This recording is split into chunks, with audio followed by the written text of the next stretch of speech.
Hey, c'est Aurélie et aujourd'hui je reviens du vide intergalactique pour te présenter mes produits terminés. Et nous allons donc commencer, comme la dernière fois, par de l'aloe vera. Donc j'ai terminé ce tube d'aloe vera qui est de la marque Pure Aloe. Je te l'avais déjà présenté dans la vidéo produit terminé de la dernière fois. Il y a 98% d'aloe vera dans ce gel, elle est bio et équitable.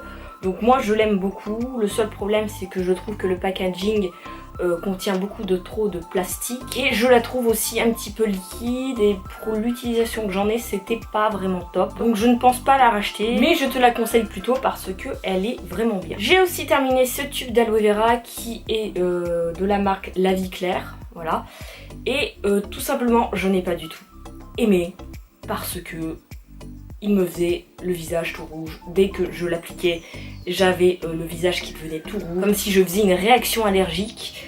Alors je l'ai terminé sur les cheveux, mais je me demande vraiment ce qu'il peut y avoir dedans pour que ça me fasse une réaction comme ça. J'étais vraiment toute rouge. Genre, j'avais la peau rouge comme mon rouge à lèvres presque.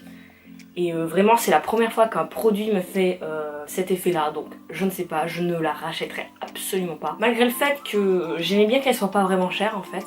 Et qu'elle soit bio, voilà, mais bon, je ne la rachèterai pas. On continue dans les soins naturels, vu que j'ai terminé cette huile de jojoba de chez Aromazone. J'aime plutôt bien, clairement, l'huile de jojoba est une huile que j'aime beaucoup, vu que, en fait, elle me matifie la peau. C'est de l'huile, mais ça me matifie la peau, donc voilà, donc c'est génial. Et j'aime pas trop l'odeur, j'avoue, de l'huile de jojoba. Mais elle est très bien pour la peau, pour les peaux grasses comme la mienne. Et aussi pour les cheveux, voilà, parce qu'elle n'a pas un fini gras sur les cheveux, donc elle est très bien. J'ai d'autres huiles en ce moment, mais je la rachèterai certainement. Surtout qu'en plus que celle d'Aromazone, elle est bio aussi, donc que demande le peuple. Nous allons continuer par de la cosmétique, vu que j'ai terminé deux mascaras, un de chez Avril et un autre de chez Couleur Caramel. Alors tout d'abord celui-là de chez Avril, j'ai beaucoup aimé il me semble. Je sais plus, il y en a un des deux que j'ai pas trop aimé alors. Je sais plus lequel c'est. Oui voilà, j'ai trouvé que la brosse était très bien. Il rend les cils bien noirs, il donne un peu de volume, il donne un peu de longueur. Donc voilà, pour moi qui ai des grands cils déjà à la base, ça me convient parfaitement.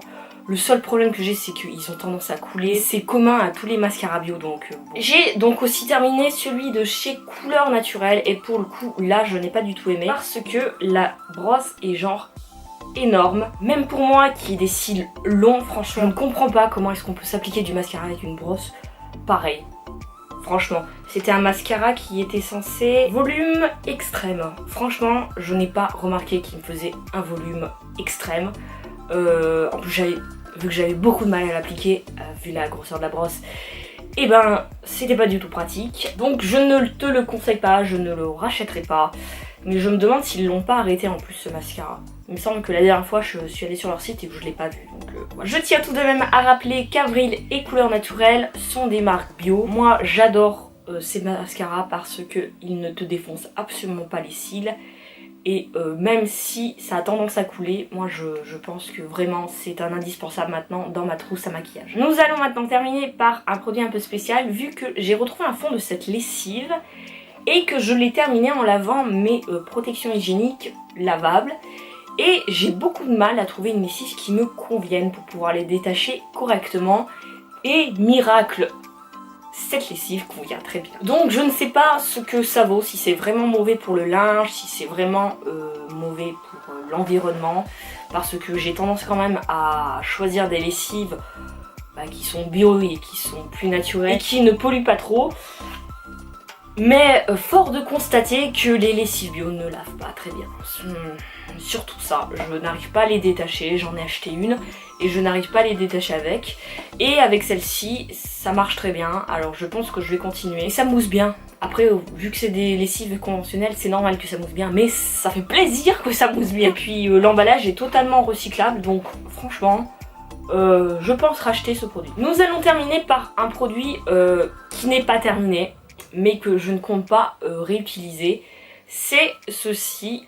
Alors qu'est-ce que c'est, si tu te souviens bien ou pas? Je t'avais présenté ceci dans le seul haul de ma chaîne. C'est un déodorant solide de la marque Pachamamaï, il me semble. Il me semble que c'est la marque Pachamamaï, je ne suis plus sûre. Et je pense que je suis arrivée à la moitié et je ne compte pas le réutiliser parce que déjà je ne le trouve absolument pas pratique. Parce qu'il faut le mouiller et comment dire, une fois sur deux, j'oublie de mettre mon déodorant dans la salle de bain. J'arrive dans ma chambre, je m'habille et là je me rends compte que je n'ai pas mis de déo. Donc comment te dire que mouiller cette chose et puis le passer sous ton vêtement pour le mettre sous l'aisselle, non, juste non, tu t'en mets de partout, voilà. De deux, tu t'en mets plein les doigts et ça me saoule. Littéralement, ça me saoule, voilà. Et de trois, il m'arrive extrêmement souvent d'oublier de mettre du déodorant. Et je ne sens pas vraiment la transpiration. Je ne suis pas quelqu'un qui transpire beaucoup, donc je ne sens pas la transpiration. Et donc, il y a quelques jours, j'ai décidé je l'ai retrouvé, j'ai décidé d'en remettre. Donc j'en ai mis pendant un jour. Quand je le mets, il n'y a vraiment pas de problème. Il fait très bien son taf, même si je ne suis pas fan de l'odeur, mais il fait très bien son taf. Et ce qui est bizarre, c'est que le lendemain, quand j'oublie d'en remettre, après je sens. Voilà. Donc je me demande s'il ne mérite pas la peau et que du coup l'aisselle ne fait pas plus de transpiration, je ne sais pas. Je n'ai pas de réponse à ce problème. En plus, ça ne vient pas de mon alimentation parce que j'ai essayé plusieurs fois et j'ai remarqué ça plusieurs fois. Donc je me dis que c'est vraiment avec ce produit que j'ai un problème.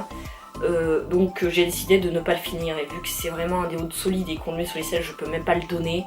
Donc je vais le jeter. Voilà, je suis un peu déçue de ce produit.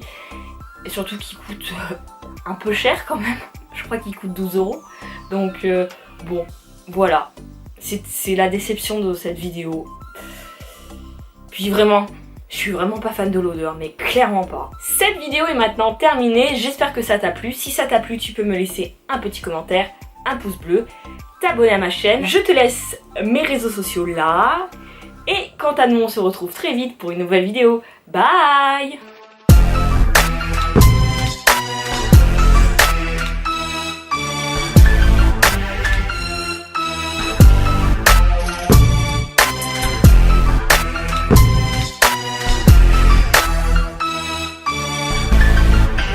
Garde la pêche.